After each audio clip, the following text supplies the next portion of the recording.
Retrouvons en direct à Conakry notre envoyé spécial pour Médien, Jean-Paul Ndour. Bonjour Jean-Paul. Bonjour, comment allez-vous? Très très bien. Alors les bureaux de vote ont ouvert depuis peu. Que pouvez-vous nous dire exactement de l'atmosphère de ces premières heures de scrutin à Conakry? Oui, effectivement, les bureaux de vote ont été ouverts dès 8 heures et les populations se sont déplacées dans la sérénité pour venir voter. On a noté un calme relatif dans pratiquement toutes les rues de Conakry où nous sommes allés. Les populations sont elles-mêmes déterminées à ce que la paix continue à régner, qu'il n'y ait pas de violence, parce qu'ils se sont beaucoup inspirés des scrutins de 2010 et de 2015 qui avaient été émaillés par des violences. Donc jusque-là, le scrutin se passe très très bien et nous avons eu à interviewer des observateurs qui sont là, en tout cas qui nous ont expliqué que tout se passe bien, le matériel a été acheminé à temps et au complet, que ce soit l'encrier, que ce soit l'isoloir, tout ce qui concourt à un vote normal. Donc pour le moment, pour ce qui concerne le scrutin, ici à Conakry, tout se passe de la meilleure des façons. Alors très bien, donc ce scrutin se tient dans un contexte spécial de pandémie. Quel impact cela a-t-il eu sur l'affluence dans les bureaux de vote ? Oui, c'est vrai que nous vivons une situation particulière, celle du coronavirus, et la Guinée ne fait pas exception à cela. Mais nous avons pu noter quand même que le port du masque était de rigueur, même si parfois il y avait certaines réticences. Mais après, les forces de l'ordre discutaient calmement avec ces populations pour les sensibiliser à ce qu'ils portent leur masque, et des dispositifs de lavage de mains et de désinfection également étaient disponibles aux entrées. Donc ce qui fait que les gestes barrières ont été respectés, même si parfois il y a eu certaines réticences, mais quand même qui ont pu être contrôlées. Donc ça n'a pas empêché les populations de venir voter, notamment ici à Conakry. On a remarqué que tout le dispositif a été mis en place par le gouvernement pour que les populations viennent voter dans le respect des gestes barrières. Alors pour beaucoup d'observateurs, cette présidentielle se résumera à un duel entre le président sortant Alpha Condé et son challenger attitré Cellou Diallo. Ils sont pourtant 12 sur la ligne de départ pour cette présidentielle. Qu'en est-il des autres candidats et candidates ?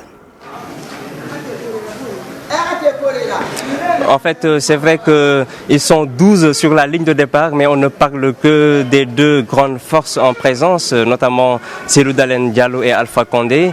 Mais la nouveauté, surtout cette année, c'est la présence de deux femmes, Makale Traoré et Makale Camara, qui sont des candidates. Donc c'est donc la première fois que la Guinée a deux candidates à une élection présidentielle. C'est donc inédit.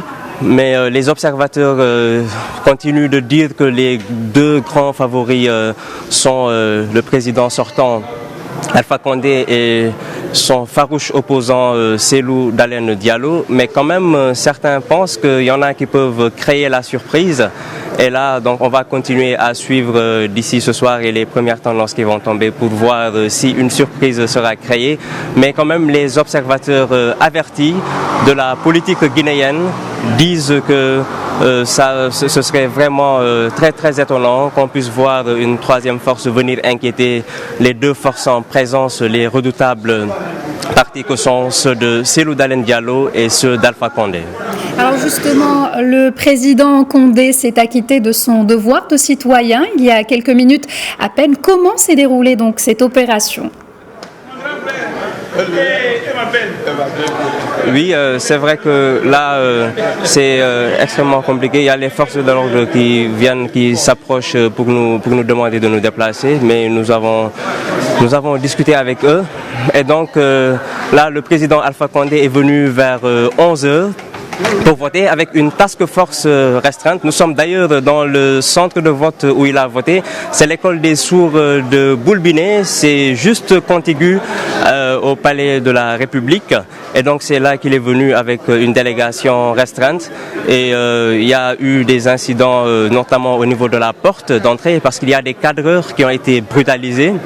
Il voulait entrer pour filmer le vote du président et donc seule la presse présidentielle a été admise à aller à l'intérieur pour filmer le président en train de voter. Quand il est sorti, le président Alpha Condé, tout de blanc vêtu, d'ailleurs il a marché en venant pour montrer qu'il est en forme, et quand il s'est adressé aux journalistes, il a expliqué, il a demandé aux populations de venir voter sereinement pour le candidat de leur choix et que la paix doit continuer à régner dans l'intérêt de tous les Guinéens. Et donc ils disent qu'ils ont mis toutes les dispositions, ils ont pris tous les moyens nécessaires pour que force reste à la loi et que le scrutin soit libre et démocratique. Alors, le boycott de cette élection par une partie de l'opposition pourrait-il favoriser une victoire d'Alpha Condé dès le premier tour ? Oui, en fait, par rapport à cette question, les observateurs ont dit que, en tout cas, ceux qui ont boycotté ne font pas tellement le poids, parce que déjà Alpha Condé et Cellou Dalein Diallo, ils écrasent de très très loin les autres concurrents. Et donc après ça, il y a 10 autres personnes qui sont là avec des pourcentages quand même assez dérisoires, si on en croit ces observateurs avertis de la politique guinéenne. C'est donc dire que ce boycott de la présidentielle d'une partie de l'opposition n'aura aucun impact sur la tenue du scrutin et sur les résultats qui vont suivre, même si bien sûr ces gens-là qui ont boycotté ont une partie de l'électorat avec eux, mais les observateurs persistent et signent pour dire que c'est quand même très dérisoire. Donc ça n'aura aucun impact, ce boycott, sur la tenue de la présidentielle et les résultats. Alors, dans l'hypothèse d'un second tour prévu le 24 novembre, le jeu des alliances a-t-il déjà commencé ? En fait, jusque-là, d'après les questions qu'on a pu poser ça et là, on nous a fait savoir que les représentants des partis politiques qui siègent au niveau des bureaux de vote, ils ont commencé à se concerter pour voir comment faire un bloc pour contrer le très puissant président Alpha Condé, qui a quand même une très grande partie de la population avec lui. Donc pour le moment, ce sont les représentants des partis politiques qui essaient de faire un lobbying pour faire un bloc, coaliser leurs forces en attendant les premières tendances qui vont arriver dans les prochaines heures.